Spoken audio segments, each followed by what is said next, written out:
আমাদের এই বাসটা করে এসেছি। এখন দাঁড়ালাম, আমরা কোলাঘাটে দাঁড়িয়েছি জাস্ট টিফিন করার জন্য। এখন বাজে 8:15।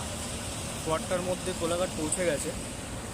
এই যে এখানে একটু খাওয়া দাওয়া করার জন্য দাঁড় করিয়েছে। এটা হলো আমাদের বাস, এসি বাস।